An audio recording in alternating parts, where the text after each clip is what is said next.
सुनो, कृष्ण का वक्तव्य बादलों जैसा है। बरसात में आकाश को देखो, बादल घेर आते हैं। अब जो जैसा है वैसा ही देख लेता है।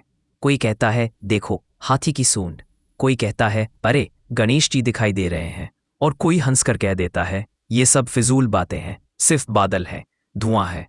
असल में बादल कुछ नहीं कहते, देखने वाला बोलता है। दिखाई वही देता है जो तुम्हारे भीतर पहले से मौजूद है। पश्चिम में एक प्रयोग होता है, स्याही के धब्बे कागज पर डाल दिए जाते हैं।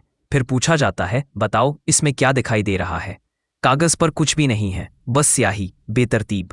लेकिन आदमी कहता है यह आदमी है, ये घोड़ा है, यह कोई डरावनी आकृति है। ध्यान रखना, वो कागज पर नहीं है, वो तुम्हारे मन में है।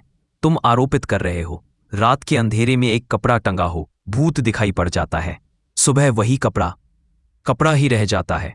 कृष्ण की गीता भी ऐसी ही है। जो तुम्हारे भीतर है वही तुम्हें गीता में दिखाई पड़ जाएगा। शंकराचार्य को ज्ञान दिखाई देता है, रामानुजाचार्य को भक्ति दिखाई देती है, तिलक को कर्म दिखाई देता है, और सब अपने अपने घर लौट जाते हैं बहुत प्रसन्न होकर। देखा, कृष्ण वही कहते हैं जो मैं मानता हूं। कृष्ण ऐसे वक्ता हैं जैसे कोई कुशल राजनीतिज्ञ। हर कोई उनसे अपनी बात कहलवा लेता है। इमर्सन ने एक सुंदर घटना लिखी है। उसका पड़ोसी प्लेटो की किताबें पढ़कर लौटा और बोला, अद्भुत आदमी है प्लेटो, इसके विचार बिल्कुल मेरे जैसे हैं। कई बार तो लगा इसने मेरे विचार चुरा लिए। प्लेटो 2000 साल पहले हुआ और आदमी सोच रहा है कि प्लेटो ने उससे नकल कर ली। कृष्ण के साथ भी यही होता है। इसलिए सदियों से गीता पर टीकाएं चलती जा रही हैं। हर सदी अपनी गीता खोज लेती है, हर आदमी अपनी गीता बना लेता है। लेकिन अष्टावक्र की गीता ऐसी नहीं है। अष्टावक्र में तुम अपना मन लेकर नहीं जा सकते।